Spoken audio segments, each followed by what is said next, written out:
All right. Welcome to the Minority Report. My God, when did I forget that? Welcome to the Minority Report. My name is Walter. And I'm Chidozie. So yeah, this we want to talk about sex in this episode. Let's talk about sex, baby. Yeah, not take your mind off. It's a different kind of topic conversation. Yeah. I made a post recently on Facebook. Where the post was about one of your many posts. The dating culture in the gay community usually starts with and revolves around sex. Sex before the first date, sex right after the first date, sex in place of any date, sex and then it's straight into a relationship. Especially I was trying to talk about how sex is something that is a must-have to determine chemistry, to determine how far two people go in the gay community. And then I was like, even in more progressive societies where marriage equality has been attained, there is hardly any talk about saving sex from marriage. I mean, people just and they make a joke about it on some, like on social media, where there's all these memes that show that it's sex, then you date, then you know somebody's name after the sex. That socially, sex is like. And then I was asking, but what happens when you meet the reggae man who operates in reverse, who wants the first meet to be an actual date, and who ends that date with a stolen peck on the cheek or kiss on the lips, who would say no sex until after the second, even third date? Especially that very rare phenomenon where you are meeting someone and you people are not getting into each other's pants until maybe after you've hung out once, twice, 3 times even.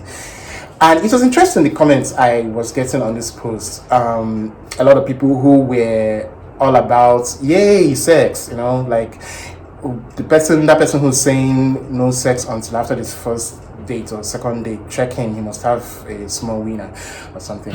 But then we got to the point where somebody now said something that, like, after he said it, it seemed like it suddenly became like a popular opinion on the post. Oh wow, pretend to be shocked. Social media. That doesn't happen at all. A commenter who made a comment about how sex shouldn't be something that essentially was like, yes, it's important to keep sex as one of the last things you do before you while in the journey to making something work with someone. And he said something about how he waited for about 2 weeks or 3 before he got down weeks? or months, I think. But it was a long time. You're going to make a deal about this. It has to be months or years. Before he got down with the guy who he's now dating.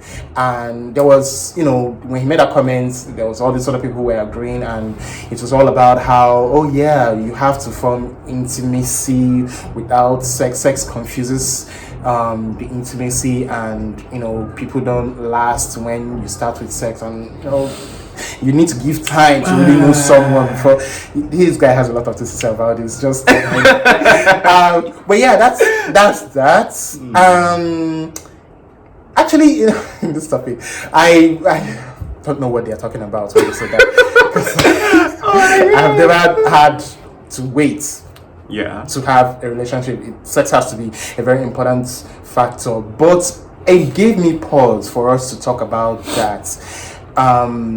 Essentially, I want to, like, does it really matter when you have sex in your journey to making a relationship happen with someone?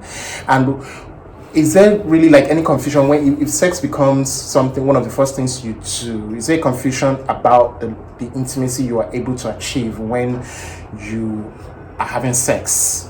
For me, I think the answer on both counts is no. It doesn't matter. It's like, see, with this topic, I feel like, first of all,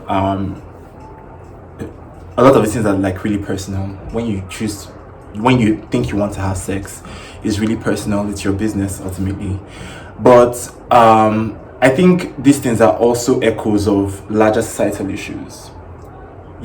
Sex is not just sex, right? In many ways, sex is just sex. But there are other ways where a lot of these things have implications. Like the idea that having, meeting somebody and having sex with them sort of devalues that relationship is something that people need to interrogate. Sex is more than anything. It's a human activity. It's a physical activity. It's pleasurable. It's enjoyable. And if you feel like you want to wait for it, that's wonderful.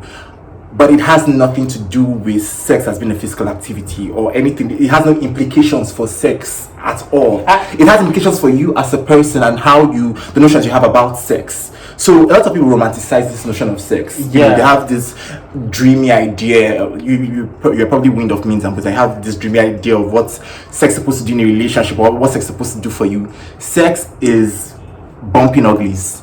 End of story. So if anything, when people talk about all these things, I think for me personally, I'm thinking like what you really need to be challenged is not necessarily or not even at all whether people should be having sex at whatever time. It's what are my notions about sex and why do I have these notions about sex? Those are the crucial important questions to ask. I think, you know, there's this sense that sex is something you can get a dime a dozen, like it's cheap, you get it, you know, and so there is this sense that there's sex and there's sex. There's good sex and there's bad sex. Whatever. Like the gay community is often characterized as a very sexual community, and a lot of people have a lot of sex, and so there's sex has so been randomized that there is no value to it, and so when you meet, when you're walking towards that relationship, you feel has to mean something. You have to not just shag, because when you're shagging right off the bat, it's sort of. And then the question is now, how different is that from your random hookup? And to be clear on that, like I think this is one of those instances where, and this is the reason why they call stereotypes. This is the reason why sociologists say that stereotypes work like the tilted room, right? It's a misrecognition. Like gay people do not have more sex than heterosexual people. So this whole idea that you know, gay people are loose and all of that, it comes from there's a moral judgment about the sort of sex people are having already, and that is the main thing. It's not about the frequency of the sex or any such thing. And even talking about, you know, the ways that sex is quote unquote central, I balk at that idea, central to the relationships between gay people. It's like, where do gay people socialize in a society that criminalizes their existence? What are the contexts for their socialization? You're meeting in dark places where loud music is playing, alcohol is being consumed. What exactly? Because you know, sort of instances. It's very it's insane to politicize sex in that aspect, because you're disregarding all the context in which that sex happens to exist in the gay community. Because heterosexual community, there is time for them to explore everything in and around the sex that they have. That luxury is not afforded to the gay community. So when people, and with all that time that they have, they still hook up on the first date. So I don't know what you're talking about. So it just makes it insane, because then you're like, okay, so because there's often all these there's in the Nigerian community, that Nigerian society, that has decriminalized the identity of homosexuality, so much so that a lot of people do not see any need to have relationships, and then they are all focused in meeting for the sake of hooking up, and that's one of the process of socialization among gay people.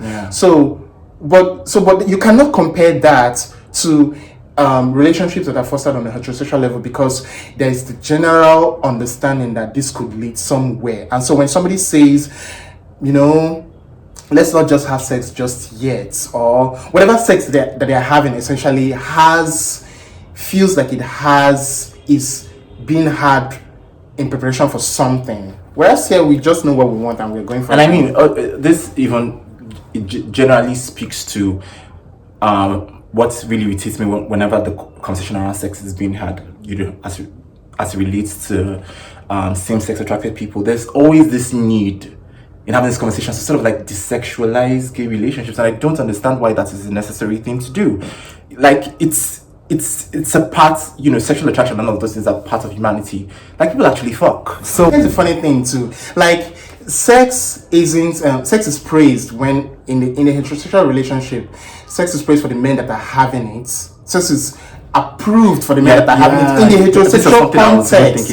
But then when you bring in, and these are men too, but in the homosexual context, it becomes, oh my goodness, why are you people having sex? Yes, and even that, even the idea, the notion of waiting for sex, it feeds off a lot of very sexist, misogynistic ideals in which, the person who has their value being depreciated if sex happens is, the woman, typically in heterosexual relationships. Exactly. And there are sort of like corollaries when these conversations are being had in the context of like same-sex relationships. It's one of those disgusting instances where people are taking the baggage, all of this disgusting baggage from heterosexual nonsense, and trying to put it where it just does not belong. So all of that, if you want to wait an eternity to sleep with somebody, and I think like this is something that's really crucial. If you ask me personally, you need to know what you're working with, because it's something that's really crucial. And even this nonsense about intimacy, like this whole idea that intimacy is something that has to be long term, is something I don't understand. Like, you can have the most intimate experiences with somebody whose name you don't know, somebody who you will never meet again, and there's nothing like it says, like, this whole thing, there are just a lot of romanticized ideas about sex and intimacy and all of that. People need to throw away all of those garbage magazines, because people can shag on the first date and go on to have a 20-year relationship, go on to have forever together. So somebody can, it has no implications for it. Yes. So if you meet a shitty person, it doesn't matter if you sleep with a shitty person on the first date, or somebody who you cannot build a relationship with. It doesn't matter if you sleep with a person on the first date, you sleep with a person like 365 days after. No difference. So these sort of things have no implications for the relationship. We are putting too much on that. Yes, so it's what it boils down to is that you have certain notions about sex and what it should be, and it's really just important to interrogate that, like why do I have these notions? How true do these social notions hold? And if really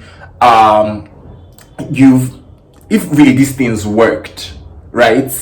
A lot of y'all will be in long-term relationships. Of course. Where's your boo? So it's like boo. So this thing is just bullshit. It's crap. So have sex whenever you want. Don't have sex. It's a personal thing. Yes. But even in knowing that this is a personal thing, and in particular with a show like this, and it's important to interrogate where are these things coming from? Where did I get this idea that I have to keep myself? I have to keep myself. And that somehow that having sex with this person is going to devalue our relationship, or I will not be able to see this person clearly because we've had sex. And that's actually possible, but if you're not able to think clearly when you have sex with somebody, it still comes down to you and the way you see sex, and the sort of things you expect to come, the sort of presumptions you have about sex, and the sort of things you assume would happen after having sex. And those are things you need to check. Like, why do I have these assumptions about sex? So why do I think that after having sex that this would happen? Why do I why is it important for me not to have sex in order to see a person clearly? This is what optometrists are for. Go and do that whole test. Are you seeing well? Like, I really don't get it. But whatever. Ultimately, even whenever you're choosing to have sex, whether it's right off or whether you're waiting, like I said, 365 days, it's important to know that. And it's funny, like when you're waiting, because here's a news flash. If you think that a relationship works based on how long you've waited to have sex, that is a very wrong. Sorry to break that news to you. Ignition to start from. It's just you're setting yourself up for disappointment and heartbreak. So yes, it's important to recognize that sex can just be sex and nothing else, nothing bigger than that, and so Well, when you have it, whenever you choose to And have sex, it, like sex is not it's not a destination of it, any it sort. doesn't Like, stand in this- place for yeah. stand in place for the trust you can have in someone, the character or the personality of the person you're dating, which is what I all think these should be the things, priority. yes, Like all these you're things meeting are- somebody. Like, how does this person treat the waiter? How does this person treat other people? Like, and it's not having sex, like- it's the conversation shouldn't be about, oh, so I waited 2 weeks to have sex and that is guaranteed that we are going to. You can be having sex with someone and still be assessing how This message is approved by the Catholic Church. so much when based on that, this is what we have now. Gosh, it's so hot here. I know, right? It's terrible with the two lights. So yeah, that's what we have. Oh my god, my cleavage. Water. I'll change you. Bye. Bye.